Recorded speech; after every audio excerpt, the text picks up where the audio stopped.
Hello प्यारे विद्यार्थियों, आज मैं आपसे बात करने वाला हूं फिजिक्स लेक्चर 1 में दिए गए सारे प्रश्नों के उत्तर की। तो जिन बच्चों ने लेक्चर 1 नहीं देखा जल्दी से जाके देखें, क्योंकि बोर्ड एग्जाम उन्हीं प्रश्नों को रिपीट करने वाला है और आपको 5 नंबर मिलेंगे इस चैप्टर से।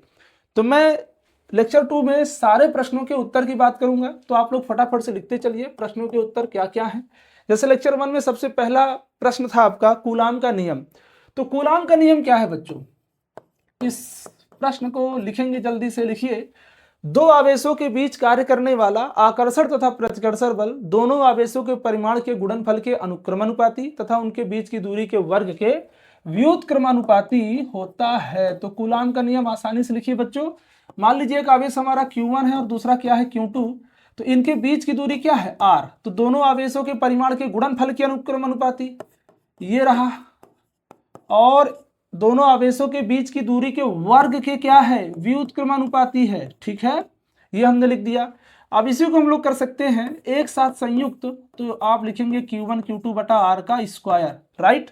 तो दोनों आवेशों के परिमाण के गुणनफल के अनुक्रमानुपाती तथा उनके बीच की दूरी के वर्ग के व्युत्क्रमानुपाती होता है बल। हमने एक साथ लिख दिया, ये फोर्स का सूत्र हो गया। लेकिन अब यहां पर हम क्या करेंगे, इस चिन्ह को जब हटाएंगे तो हमें मिलेगा F is equal to 1/4 pi epsilon naught Q1 Q2 बटा R का स्क्वायर। आपको पता है जब कोई अनुक्रमानुपाती या व्युत्क्रमानुपाती चिन्ह हटाया जाता है तो किसी नियतांक का गुणा किया जाता है। ये नियतांक है आपका, ठीक। जहां एप्सिलॉन नॉट क्या है, जहां एप्सिलॉन नॉट क्या है, निर्वात की विद्युतशीलता, निर्वात की विद्युतशीलता। क्लियर, ठीक है बच्चों, जल्दी से अच्छे से नोट करिए। दिख रहा है आपको निर्वात की विद्युतशीलता, अब दिख रहा होगा शायद, हाँ। तो निर्वात की है विद्युतशीलता। क्वेश्चन नंबर 2 की मैं बात करूंगा। क्वेश्चन नंबर 2 में हम देखेंगे कि वैद्युत क्षेत्र किसे कहते हैं। तो आप कहेंगे किसी आवेश के चारों ओर का वह क्षेत्र जहां किसी अन्य आवेश को लाने पर उस पर बल का अनुभव हो वैद्युत क्षेत्र कहलाता है। और इसका सूत्र क्या हो जाएगा, E is equal to F by Q. ठीक, क्या हो जाएगा, E is equal to F by Q. तो ये हो गया क्वेश्चन नंबर 2। क्वेश्चन नंबर 3 की मैं बात करूंगा। क्वेश्चन नंबर 3 की हम बात करेंगे। तो क्वेश्चन नंबर 3 में कहता है वैद्युत द्विध्रुव, वैद्युत द्विध्रुव, थोड़ी बहुत गलती हो गई, वैद्युत द्विध्रुव आघूर्ण किसे कहते हैं। तो वैद्युत द्विध्रुव आघूर्ण किसे कहते हैं बच्चों, ये हमारा एक वैद्युत द्विध्रुव है जो कि -q और +q आवेश से मिलकर बनता है और उनके बीच की अल्पतम दूरी क्या है 2l है। तो वैद्युत द्विध्रुव आघूर्ण किसे कहते हैं कि वैद्युत द्विध्रुव में किसी भी एक आवेश और उनके बीच की आवेशों के बीच की जो अल्पतम दूरी होती है के गुणनफल को हम कहते हैं वैद्युत द्विध्रुव आघूर्ण कहते हैं।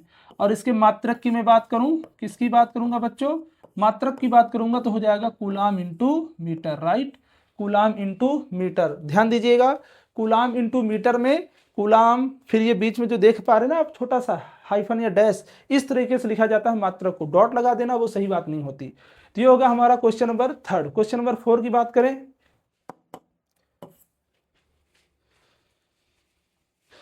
क्वेश्चन नंबर 4 हमारा कहता है, क्वेश्चन 4 हमारा कहता है कि गाउस का नियम क्या है।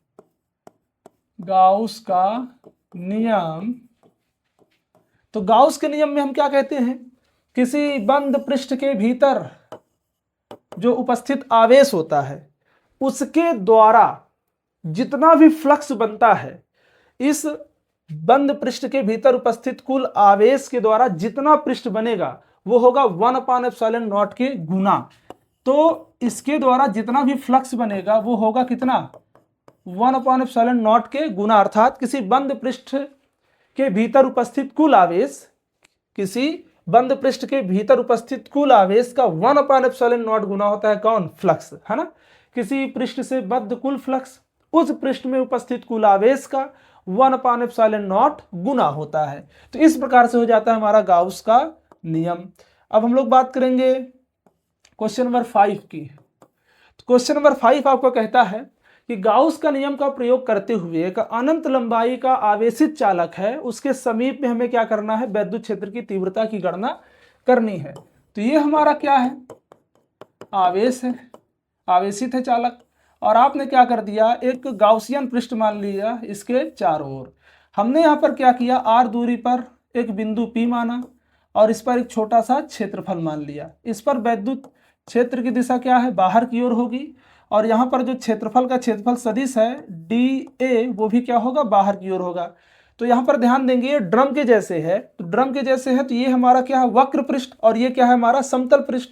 तो समतल पर भी अगर एक गाउसियन एक छोटा सा क्षेत्रफल मान लिया जाए तो इस पर वैद्युत क्षेत्र क्या होगा, बाहर की ओर होगा, और इस पर क्या होगा, डीए क्या होगा, इसको थोड़ा मैं नीचे लाता हूं जी, डीए क्या होगा, ऊपर की ओर होगा। तो यहां पर जो थीटा होगा वो होगा 90 अंश।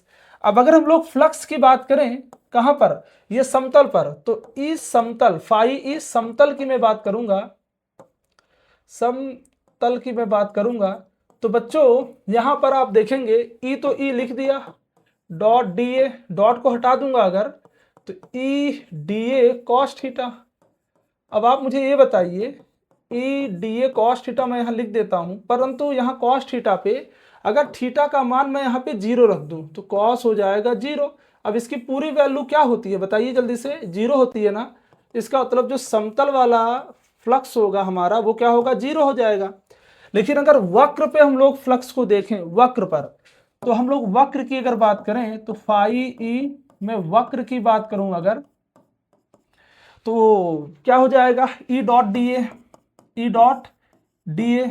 और ध्यान दीजिएगा यहाँ वेक्टर आप लगा दीजिए, लगाना हो तो यहाँ पर आप क्या कर दीजिए, डॉट लगाया।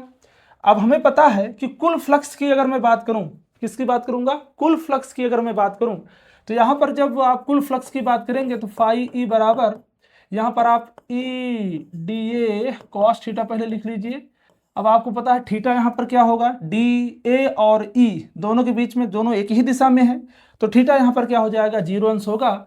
उस हिसाब से यहाँ पर हो जाएगा ई डी ए, राइट। तो यहाँ पर क्या हो गया, चूंकि कॉस 0 अंश बराबर 1, इतना हो गया कि नहीं हो गया। अब इसको थोड़ा ऊपर कर दिया जाए तो यहाँ पर आप देखेंगे हम लोग कुल फ्लक्स की बात करेंगे, किसकी, कुल फ्लक्स। कुल फ्लक्स की मैं अगर बात करूं तो आप यहां लिखेंगे फाई ई वक्र बराबर, समाकलन का चिन्ह अगर मैं लगाऊं तो यहां पर आप पाएंगे ई को मैंने बाहर कर लिया, यहां बचा क्या, डीए। तो यहां वक्र के लिए क्या, संपूर्ण वक्र का जो क्षेत्रफल होता है वो क्या हो जाएगा, चूंकि समाकलन dA is equal to 2 pi R L, क्या होगा, 2 पाई आर एल हो जाएगा, राइट। तो 2 पाई आर एल मैंने लिख दिया, अगर स्पष्ट ना क्लियर हो तो मैं दोबारा लिख दूं यहाँ पे। तो यहाँ पर हम लोग क्या बात करेंगे, 2 पाई आर एल, तो ये होगा हमारा क्या, वक्र का संपूर्ण क्षेत्रफल। तो वैल्यू अगर पुट किया जाए तो आप लिखेंगे फाई ई वक्र बराबर E dot 2 pi R L. ये हो गया हमारे वक्र पृष्ठ का संपूर्ण फ्लक्स। अब इसी को बच्चों हम लोग थोड़ा सा आगे लेकर के चलेंगे कि पूरे गाउसियन पृष्ठ द्वारा फ्लक्स क्या होगा। तो यहां लिखेंगे संपूर्ण गाउसियन, संपूर्ण गाउसियन पृष्ठ से बद्ध कुल फ्लक्स। कुल फ्लक्स बहुत मैं ज्यादा बड़ा लैंग्वेज या उत्तर टाइप नहीं करा सकता, मैं ऐसे करा रहा हूं कि आपका कभी भी कोई नंबर कटेगा नहीं, स्पष्ट तरीके से आप थोड़ा बना के लिख देंगे, उत्तर बहुत अच्छे से हमेशा आना ही आना है, पक्का कह रहा हूं, क्योंकि आप मेन बात कर रहे हो ना, बहुत उड़ा के बात नहीं कर रहे हो। तो आपको पता है कुल फ्लक्स हो जाएगा फाई ई बराबर फाई ई समतल, फाई ई समतल और प्लस फाई ई वक्र। अब आप मुझे बताइए कि फाई ई तो मैंने लिख दिया, यहाँ पे कर दिया, समतल पे क्या था 0 प्लस इसका मान कितना था E dot 2 pi R L. तो इसका मतलब ये हो गया कि पूरे गाउसियन पृष्ठ पर जो फ्लक्स होगा वो होगा अपना सिर्फ फाई ई बराबर E dot 2 pi R L. इतना हो गया नहीं हो गया, इसको समीकरण नंबर बना लीजिए आप लोग 1। इतना क्लियर है बच्चों को। अगर आगे बढ़ा जाए थोड़ा सा तो मैं यहां लिखूंगा गाउस के नियम से, गाउस के नियम से। तो गाउस का नियम क्या है बच्चों, फाई ई बराबर क्यू बाई एप्सिलॉन नॉट, लेकिन यहां लिखो चूंकि फाई ई बराबर ई 2 पाई आर एल। क्लियर इतना। अब यहाँ पर हमको अगर ये पता है तो यहाँ पर इसके मैं बराबर लिख सकता हूँ, नहीं लिख सकता, ई डॉट 2πr_l। बच्चों फाई ई का मान क्या है, ये जो वैल्यू आपको दिख रही है फाई ई के बराबर है, तो गाउस के नियम से यहाँ पर जो फाई ई है इस वैल्यू को उठा के यहाँ पुट कर दीजिए। तो मैंने लिख दिया बराबर क्या है, Q/ε0। इतना क्लियर है आपको, नहीं क्लियर है? बिल्कुल क्लियर होना चाहिए। अब यहां मैं लिखूंगा ई का सूत्र चाहिए, क्योंकि मुझे क्या है, वैद्युत क्षेत्र की तीव्रता का सूत्र चाहिए। तो ये 2πrl को उधर पक्षांतर कर दूंगा, तो यहां पर हो जाएगा Q/2πrl और एप्सिलॉन नॉट। ठीक है, अब हमें एक सूत्र पता होना चाहिए, चूंकि लैम्डा बराबर Q/L है ना। इसको आप क्या कहते हो, रेखीय आवेश घनत्व। 3 प्रकार के घनत्व होते हैं आवेश के, रेखीय आवेश घनत्व, पृष्ठीय आवेश घनत्व और आयतन आवेश घनत्व। तो जहां पर L है ना, अगर पृष्ठीय होता तो यहाँ A हो जाता, और अगर आयतन होता तो यहाँ V, वॉल्यूम V हो जाता। तो यहाँ पर अगर Q/L आपको दिख रहा होगा, Q/L, तो वहां पर ये Q/L को हटाएंगे और वहां पर क्या रख देंगे हम लोग, यहाँ पर रख देंगे लैम्डा को। तो ये हो जाएगा E बराबर लैम्डा बटा 2π, ध्यान देना, R 2πr एप्सिलॉन नॉट। लेकिन अगर आप चाहो तो यहाँ ऊपर और नीचे 2 का अगर गुणा कर दे, अंश और हर में क्या कर दे, 2 का गुणा कर दे, तो आप यहाँ पाएंगे E बराबर, ये हो जाएगा 2π, होगा कि नहीं होगा, 2π। लेकिन अगर हर में गुणा किया जाए तो 2πr के बजाय यहाँ 2 2 जा 4, अर्थात 1/4π एप्सिलॉन नॉट। इस एप्सिलॉन नॉट को मैं यहाँ रख दूंगा इसके साथ में, तो 1/4π एप्सिलॉन नॉट। 4 क्यों बोल रहा हूं, क्योंकि 2 का गुणा हो गया, तो 4π एप्सिलॉन नॉट बटा ऊपर 2 का गुणा करूंगा, ऊपर 2 का हम गुणा करेंगे, तो ऊपर अगर 2 का गुणा करेंगे बच्चों तो हम पाएंगे 2, और यहां पर लैम्डा हो जाएगा क्योंकि ऊपर कुछ है ही नहीं, बटा यहाँ पे R। आप समझ पा रहे हैं ना, 2 2 जा 4 पाई एप्सिलॉन नॉट नीचे लिख दिया, 2 लैम्डा हो गया, और R को मैंने इसके साथ रखा, उधर नहीं रखा बल्कि इधर रखा, इसके साथ नहीं रखा। इतना समझ में आया आप लोगों को? यही हमारा फार्मूला है। आवश्यकता जैसे होगी, नीड्स जैसी होगी, वैसे हम लोग क्या करेंगे, इसको लागू कर लेते हैं। जल्दी नोट करिए, नंबर 6 देखते हैं। क्वेश्चन नंबर 6 में पूछा गया है कि वैद्युत फ्लक्स किसे कहते हैं, और गाउस के नियम का प्रयोग करते हुए कूलाम बल को हम लोग क्या करेंगे, प्रमाणित करेंगे, या कूलाम बल को लेकर के आएंगे। तो पहले वैद्युत फ्लक्स समझ लेते हैं। तो वैद्युत फ्लक्स कहते हैं कि मान लीजिए वैद्युत क्षेत्र में स्थित कोई काल्पनिक रेखा है, इस काल्पनिक रेखा से वैद्युत क्षेत्र की रेखाएं गुजरती हैं, इन्हीं की संख्या की माप को, ये वैद्युत क्षेत्र गुजर रही हैं, और हमारे पास क्या है, ये मान लीजिए कोई एक क्षेत्रफल है, तो वैद्युत क्षेत्र की रेखाएं जितनी गुजरे उसकी माप को ही हम क्या कहते हैं, वैद्युत फ्लक्स कहते हैं। और उसका फार्मूला क्या होगा, फाई ई बराबर समाकलन ई डॉट डी ए। तो यहाँ पर वेक्टर लगा लेंगे। ठीक है, इतना हो गया, ये हमारा वैद्युत फ्लक्स हो गया। लेकिन अब हमें क्या करना है, गाउस के नियम का प्रयोग करते हुए कूलाम नियम को प्रूफ करना है। तो ये हो गया हमारा एक पृष्ठ। हमने क्या किया, एक बिंदु लिया, इस बिंदु पर क्या कर लिया हम लोगों ने, एक आवेश क्यों रखा।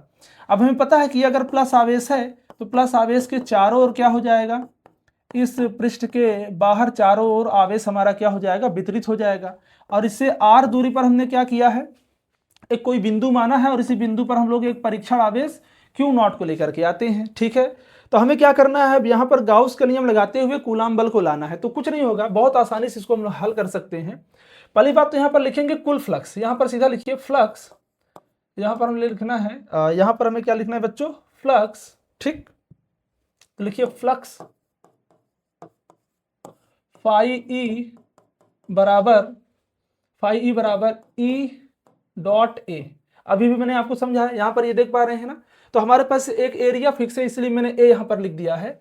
तो यहाँ पर लिखेंगे फाई ई बराबर, ई को ई लिख दीजिए। अब अगर आप ध्यान दें तो इस गोले का जो एरिया फिक्स है आपका ए, इसका मान क्या हो सकता है, तो ये गोला है, तो गोले का क्षेत्रफल क्या हो सकता है, 4πr²। इसको समीकरण नंबर 1 बना के रखो आप। तो यहाँ पर हो सकता है 4πr²। ये पीछे तक आपको दिख रहा है, थोड़ा सा कट रहा है मुझे लगता है, अब दिख रहा होगा शायद, हाँ।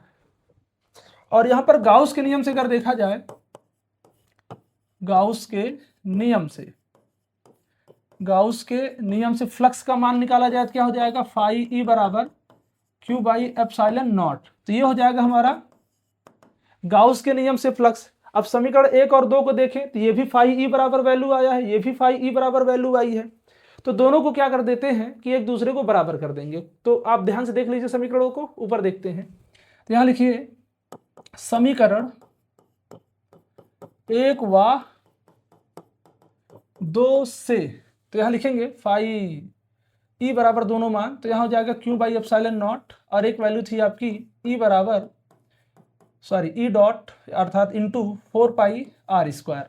हमें वैद्युत क्षेत्र का सूत्र बनाना है पहले, क्योंकि वैद्युत क्षेत्र का सूत्र आना अति आवश्यक है। अभी हम लोग बल का सूत्र लगा करके कूलाम का नियम प्रूफ कर देंगे। तो ये वैल्यू इधर आएगी, तो ये हो जाएगा ई बराबर क्यू बटा 4 पाई आर स्क्वायर एप्सिलॉन नॉट। थोड़ा सा इसको साफ सुथरा लिखिए तो वैद्युत क्षेत्र का सूत्र बन जाएगा ई बराबर, अब 1/4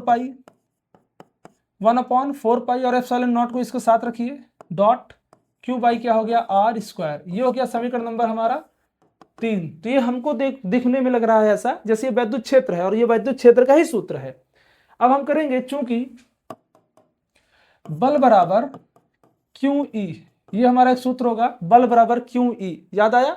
वैद्युत क्षेत्र की तीव्रता की जो परिभाषा होती है उसी से अगर निकाला जाए तो बल का सूत्र क्यू ई निकल के आएगा। तो यहाँ लिखिए एफ बराबर, तो ये यहाँ पर आपका धन परीक्षण आवेश क्या है, क्यू नॉट है, तो यहाँ पर लिखूंगा क्यू नॉट, तो यहाँ पर लिख दीजिए क्यू नॉट इंटू, और यहाँ पर आपका वैद्युत क्षेत्र का सूत्र अगर आप ध्यान से देखें तो वैद्युत क्षेत्र का सूत्र आपको क्या मिलेगा, यहाँ पर रखिए 1/4 pi epsilon naught Q by R का स्क्वायर। अब इसी क्यू नॉट को उस क्यू के साथ में मल्टीप्लाई कर लीजिए तो कूलाम का नियम आपका निकल के आ जाएगा, एफ बराबर ही हो जाएगा 1/4 pi epsilon naught Q not बटा आर का स्क्वायर। समझ में आई मेरी बात? बच्चों बहुत सीरियस होकर काम करना हूं मैं इसलिए क्योंकि आप भी फोकस बना पाए, ध्यान बिल्कुल बिगड़े ना।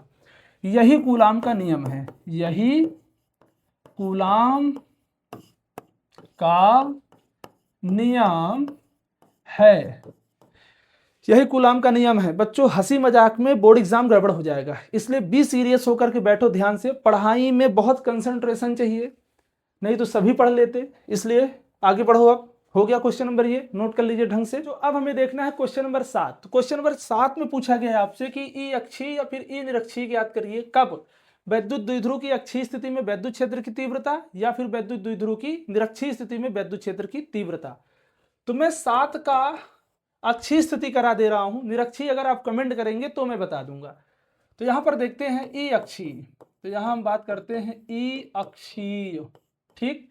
तो उसके लिए फिगर बनाइए कि माइनस क्यू और प्लस क्यू आवेश से हमारा एक वैद्युत द्विध्रुव बना है जिसका मध्य बिंदु O है। दोनों आवेशों के बीच की कुल दूरी कितनी है, 2L है। O से एक आवेश की दूरी क्या है, L, और दूसरे आवेश की दूरी क्या है, L है। इससे R दूरी पर क्या है, इसके मध्य बिंदु से R दूरी पर एक बिंदु P स्थित है और इसी बिंदु P पर हमें वैद्युत क्षेत्र की तीव्रता की गणना करनी है, जिसके लिए हमें साफ साफ लिखना पड़ेगा एक लैंग्वेज कि माना प्लस क्यू आवेश के कारण बिंदु P पर वैद्युत क्षेत्र की तीव्रता, वैद्युत क्षेत्र की तीव्रता E1 है। अतः तो E1 है तो क्या कर देंगे, तो यहां मानेंगे। अब जरा सा ध्यान दीजिए बच्चों, वैद्युत क्षेत्र के सूत्र में Q बटा R अर्थात Q बटा दूरी होता है लिखने को, तो Q बटा दूरी लिखना होता है। दूरी यहां पर पहले हम लोग कंफर्म कर लेते हैं। यहां प्लस Q से बिंदु P तक की दूरी कुछ स्पेशल नहीं लिखी, लेकिन अगर हम लोग बात करें इस R की, तो इस पूरे R में अगर इतना L छोड़ दिया जाए, तो पूरे R में इतना L छोड़ दिया जाए तो Q से बिंदु P तक की दूरी हमें मिल जाएगी R माइनस L करके, राइट। तो E1 है अगर, तो E1 बराबर हम यहां लिखेंगे 1/4 पाई एप्सिलॉन नॉट Q बटा दूरी का स्क्वायर, तो R माइनस L का स्क्वायर हो जाएगा या नहीं हो जाएगा। और उसी प्रकार से हम बात करें किसके, E2 के लिए, तो पूरी लैंग्वेज आप लोग सेम रखिएगा, पूरी लैंग्वेज सेम रखिएगा बच्चों। बस अंतर क्या करिएगा, जहां प्लस क्यू है वहां माइनस क्यू, और जहां बिंदु P पर ये सब कुछ सेम, बस E1 के बजाय क्या करने ला E2 कर लीजिएगा। तो यहां हो जाएगा फिर E2 बराबर 1/4 पाई एप्सिलॉन नॉट, और यहां पर क्यू तो क्यू रहेगा, बस यहां पर माइनस लगा लेना। क्यों, क्योंकि माइनस क्यू के लिए आप लैंग्वेज लिखेंगे तो वैद्युत क्षेत्र भी माइनस में लिखा जाएगा। तो यहां हो जाएगा R प्लस L का स्क्वायर। क्यों लिखा R प्लस L का स्क्वायर, क्योंकि यहाँ क्या है आपका, ये आपका आवेश है, यहाँ से यहाँ तक की दूरी हमें चाहिए, कोई दूरी स्पेशल नहीं लिखी, लेकिन इतना L है अपने पास और इतना R है अपने पास, तो R प्लस L का होल स्क्वायर हो जाएगा। अब यहाँ लिखेंगे अतः परिणामी वैद्युत क्षेत्र, अतः परिणामी वैद्युत क्षेत्र, वैद्युत क्षेत्र, ठीक है। तो क्या हो जाएगा, E बराबर E1 प्लस E2। यहां लिखिए E बराबर E1 का मान उठा के पुट करिए और E2 का मान उठा के रख दीजिए। तो E1 का मान रखेंगे तो 1/4 पाई एप्सिलॉन नॉट Q बटा R माइनस L का होल स्क्वायर। अब यहाँ बेटा ध्यान दीजिएगा थोड़ा से, क्या ध्यान देना है आप लोगों को, मैं इसको साइड करता हूँ, उधर आपने लिखा ही होगा, लिखा है ना आप लोगों ने अच्छे से। हाँ, तो अब मैं थोड़ा साइड करता हूँ। तो यहाँ पर आप ध्यान दीजिएगा क्या होगा, Q बटा, अब यहाँ पर प्लस है और E2 का मान जब आप रखेंगे तो E2 के मान में क्या है, माइनस, तो इस प्लस को मैं पहले ही क्या कर ले रहा हूँ, माइनस कर ले रहा हूँ। और यहाँ पर लिखिए 1/4 पाई एप्सिलॉन नॉट Q बटा R प्लस L का होल स्क्वायर। इतना नोट हो गया। तो जो चीजें कॉमन हो सकती हैं, चीजें दिख रही हैं आपको, हाँ, जो चीज कॉमन हो सकती है वो मैं लिख दूंगा यहाँ पर, क्या, Q बटा 4 पाई एप्सिलॉन नॉट, Q बटा 4 पाई एप्सिलॉन नॉट कॉमन। तो E बराबर Q बटा 4 पाई एप्सिलॉन नॉट कॉमन कर दिया, क्या बचा, 1/r माइनस एल का whole square minus 1/r plus L का होल स्क्वायर। ठीक, इसको ऊपर करते हैं बच्चों, सॉल्व करते हैं इसको थोड़ा सा। तो यहाँ हो जाएगा E बराबर Q बटा 4 पाई एप्सिलॉन नॉट, यहाँ दोनों का ले लेंगे एलसीएम, क्या, R माइनस एल का होल स्क्वायर और R माइनस एल का होल स्क्वायर, और दूसरा R प्लस एल का होल स्क्वायर। तो यहां पर क्या होगा, R माइनस एल का whole square, R minus L का होल स्क्वायर, ये कट जाएगा, बचा क्या अपना R प्लस एल का होल स्क्वायर, वो ऊपर वाले में हो जाएगा गुणा, क्योंकि यहाँ इससे भाग होगा, जो बचेगा ऊपर वाले में गुणा, तो इससे भाग हुआ, ये कट गया, ये बचा ऊपर वाले में गुणा, तो R प्लस एल का होल स्क्वायर। यहाँ लिखेंगे माइनस, यहाँ R प्लस एल का होल स्क्वायर और यहाँ पर वही चीज सेम भाग होगा, कट जाएगा, ये बचेगा, तो ये जाके गुणा हो जाएगा उसमें, तो R माइनस एल का ये हो जाएगा होल स्क्वायर। अब यहाँ पर क्या होगा बच्चों, a माइनस बी और a प्लस बी का सूत्र लगाना पड़ेगा भी स्क्वायर का, तो Q by 4 pi epsilon not, यहाँ पर a प्लस बी का होल स्क्वायर सूत्र लगाएंगे तो a के स्थान पे आप मान लीजिए r और b के स्थान पे मान लीजिए l है, तो a square plus B square plus 2ab। ठीक, यहाँ माइनस, अब यहाँ पर ध्यान देना, a माइनस बी के होल स्क्वायर में सिर्फ सूत्र में क्या परिवर्तन होता है, यहाँ पर माइनस लग जाता है, तो मैं ब्रैकेट ओपन करूंगा तो जो चीजें प्लस है वो माइनस, जो माइनस है वो प्लस लिखता चलूंगा। ठीक, या मैं काम करता हूं, एक बार लिख ही देता हूं पूरा सूत्र, a square plus B square minus 2ab लिख दिया, कोई दिक्कत। अब यहाँ दोनों पे स्क्वायर है तो मैं यहाँ पे लिख दूंगा R square minus L square पे स्क्वायर, ठीक है ना। ये क्या होता है, a माइनस बी और दूसरे ब्रैकेट में a प्लस बी के होल स्क्वायर पे अगर मैं इसको रखूंगा तो a square minus B square पे होल स्क्वायर, क्योंकि दोनों पे क्या है, स्क्वायर है। तो इसको थोड़ा सा और सॉल्व करना चाहे तो हम लिख सकते हैं E बराबर Q by 4 pi epsilon not. यहाँ पर ध्यान दीजिएगा, इस ब्रैकेट को ओपन करेंगे हम लोग तो यहाँ पर ये क्या है, प्लस में, और ये क्या है, माइनस में, और तो ये माइनस और माइनस प्लस होगा, बाकी सारी चीज़ें क्या हो जाएंगी, सॉरी ये माइनस माइनस प्लस होगा और ये प्लस वाली चीज़ें क्या हो जाएंगी, माइनस। तो ये सारी चीज़ें सेम टू सेम मैं वैसे ही लिख देता हूँ जैसे हैं। बेटा छोटा सा एक मिस्टेक क्या है अपना, कि यहाँ मैंने ए बी बोल के ए बी ही लिख दिया है, जबकि मुझे लिखना चाहिए था आर माइनस एल, है ना, 2r माइनस एल, तो यहाँ आर एल लिख दिया मैंने, राइट। माइनस ये हो जाएगा आर स्क्वायर, फिर ये माइनस एल स्क्वायर, ये हो जाएगा प्लस 2rl, समझ में आया, जो माइनस था वो प्लस, जो प्लस था वो माइनस, बटा R square minus L square, इसको लिख दिया होल स्क्वायर, इतना कर लिया। अब जरा ध्यान दीजिए, ये वैल्यू दोनों सेम प्लस माइनस है, कट जाएगी, तो अपने पास बचा E बराबर Q बटा 4 पाई एप्सिलॉन नॉट, और यहाँ मैं लिख दूंगा इसको 4rl, भाई 2rl और 2rl मिलके कितना हो गया, 4rl बटा R square minus L square पे होल स्क्वायर। इतनी बात समझ में आ गई मेरे छोटे छोटे बच्चों को। अब क्या करेंगे बेटा, अब हमें लिखना है E बराबर, ध्यान दीजिएगा, E बराबर इसको हम क्या लिखेंगे, E बराबर लिखेंगे, इस Q को अंदर भेजेंगे और इसको थोड़ा सा 2 2 जा 4 करके तोड़ देंगे, अर्थात 2 को गुणे में करके कर लेंगे, ताकि अपना एक सूत्र यहाँ पे पुट किया जा सके। ये हो जाएगा 1/4πε0 इंटू, इसको मैं क्या लिखूंगा 2 इंटू 2Q/R/L। ठीक, मैंने 2 को ही सिर्फ तोड़ा, बाकी Q को अंदर कर लिया, RL लिख दिया, बटा R² - L² पे होल स्क्वायर, इतना मैंने कर लिया। ठीक है, तो यहाँ पर क्या हो जाएगा E बराबर 1/4πε0 इंटू, अब जरा ध्यान दीजिएगा, इस 2 को तो मैं वैसे ही पढ़ा रहने दूंगा, लेकिन इसको थोड़ा सा और ठीक ठाक करना चाहूँ तो इस R को भी थोड़ा सा मैं थोड़ी देर के लिए यहाँ भेज देता हूँ। ये R अपना यहाँ आ गया, अब यहाँ बचा Q इंटू 2L, इस 2 को L के साथ कर दिया तो Q इंटू 2L बटा R² - L² पे होल स्क्वायर, इतना कर सकते हैं। अब यहाँ लिखना चूंकि Q2L ये हमारा अभी द्विध्रुव आघूर्ण वाला सूत्र मैंने आपको थोड़ी पहले शायद दूसरा या तीसरा क्वेश्चन था आपने मैंने बताया था, ये हो जाएगा क्या P हो जाएगा, क्या वैद्युत द्विध्रुव आघूर्ण होता है। तो यहाँ हम लिख देंगे E बराबर 1/4πε0 और 2R को 2R कर दिया, और यहाँ पर इतने का मान हमने क्या रख दिया P, अब पूरे को बटा R² - L² पे होल स्क्वायर। अब अगर ध्यान दें आप लोग तो यहाँ पर जो R है वो दूरी बहुत बड़ी है और L दूरी अपनी बहुत छोटी थी, तो यहाँ मानेंगे चूंकि, या फिर माना R बहुत बड़ा है किससे, L से, तब हम लोग क्या करेंगे बेटा, L को छोड़ देंगे। तो L को क्या करेंगे, तब L को छोड़ सकते हैं, वो भी किसकी तुलना में, R की तुलना में L को हम छोड़ सकते हैं। तो यहां पर हम लोग क्या करेंगे, E बराबर 1/4πε0 इस 2RP को मैं वैसे लिख दूंगा बटा, यहाँ L² पे स्क्वायर का कोई मतलब नहीं क्योंकि मैंने इसको छोड़ दिया।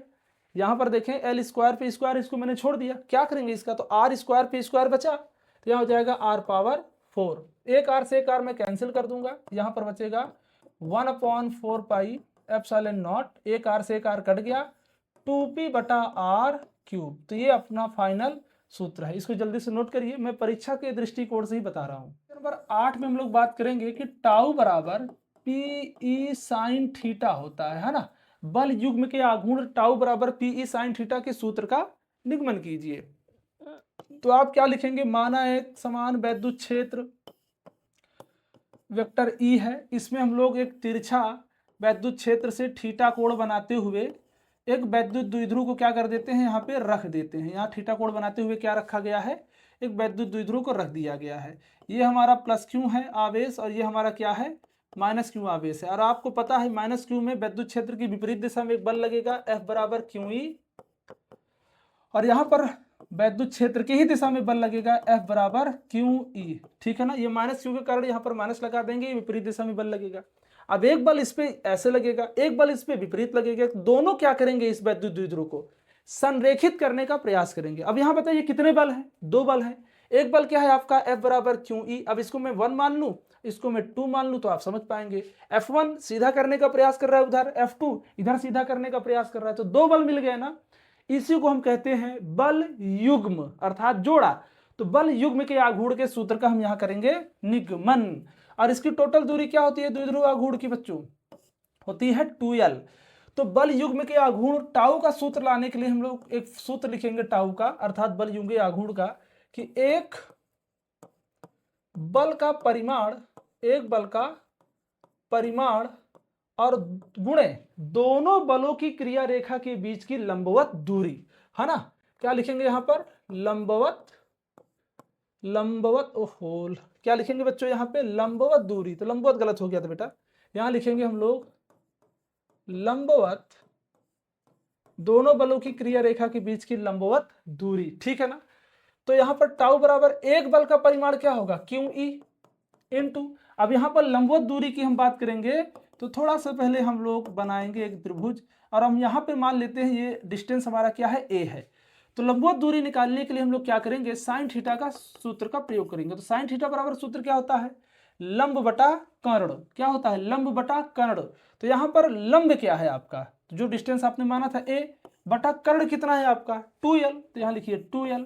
तो A आपको चाहिए क्योंकि लंबवत दूरी तो यही है ना, तो A बराबर यहाँ हो जाएगा 2L साइन थीटा। तो यहाँ पर लिखिए 2L साइन थीटा। अब टाउ बराबर यहाँ पर क्या हो जाएगा, क्यू ई, ध्यान दीजिएगा क्यू ई। एक काम करते हैं, मैं डायरेक्टली थोड़ा सा इसको और बढ़ा देता हूँ। यहाँ पर आपका टाउ बराबर क्या होगा, ध्यान दीजिए, मैं इस क्यू को यहाँ रख दूंगा तो ये हो जाएगा ई बराबर, sorry E into Q 2l, हो सकता नहीं हो सकता, और यहाँ पर मैं लिख दूंगा साइन थीटा। अभी अभी हमने बात किया था, ये किसका सूत्र बन रहा है बच्चों, पी का, तो मैं यहाँ लिख दूंगा टाउ बराबर पी ई, भाई पी ई साइन थीटा। और अगर साइन थीटा को हटाया जाए तो वेक्टर फॉर्म में इसको लिख सकते हो आप, क्या लिख सकते हो, vector tau is equal to p cross E. इसी सूत्र का हमें क्या करना था, निगमन करना था। क्लियर है बच्चों। अब क्वेश्चन नंबर हमारा 9 है कि कूलाम नियम का सदिश रूप, कूलाम नियम का सदिश रूप, सदिश रूप। तो क्या करना है बच्चों, कुछ नहीं करना है, स्पेशली आप ऐसे लिखो, मान लीजिए कि हम लोग क्या कर रहे हैं, पहले आवेश के द्वारा दूसरे पे बल, तो इसको ऐसे लिखा जाए, पहले आवेश के द्वारा दूसरे पे बल को हम लोग इस फॉर्म में लिखेंगे, बराबर 1/4 पाई एप्सिलॉन नॉट, और इसको लिखा जाएगा Q1 Q2 बटा आर क्यूब, क्या लिखेंगे, आर क्यूब। सदिश रूप में इसी प्रकार से लिखा जाता है, स्क्वायर समझ के परेशान मत होना। और यहाँ लिखेंगे R12 वेक्टर, ठीक है ना। इस प्रकार से हम लोग लिखते हैं कूलाम नियम का सदिश रूप। क्वेश्चन नंबर 10 में देखिए पूछा गया है, आवेश का क्वांटमीकरण क्या है, क्या है आवेश का क्वांटमीकरण किसे कहते हैं। तो क्वांटमीकरण का मतलब होता है कोई भी आवेश जो है कभी भी -1 या फिर 0.2 या फिर 1/2 इस प्रकार से कभी भी नहीं हो सकता। जब कोई आवेश एक जगह से दूसरी जगह स्थानांतरित होता है तो सदैव वो क्या होता है, एक पूर्णांक नंबर में होता है। क्या होता है, पूर्णांक, जैसे 1 2 3 4 डैश डैश, कुछ भी हमेशा एक पूर्णांक होता है। तो इस प्रकार से 10 क्वेश्चन को आपको अच्छे से बनाना है पहले चैप्टर में, इसी प्रकार से आपको अच्छे से मॉडिफाई करके थोड़ा ढंग से लिख देना है बच्चों, और ये आपको बहुत ही गजब के नंबर दिलाएंगे। तो चलिए मिलते हैं नेक्स्ट चैप्टर में, एक प्रश्न और उत्तर इस बार मैं बदल के दूंगा और पैटर्न के साथ में। ओके।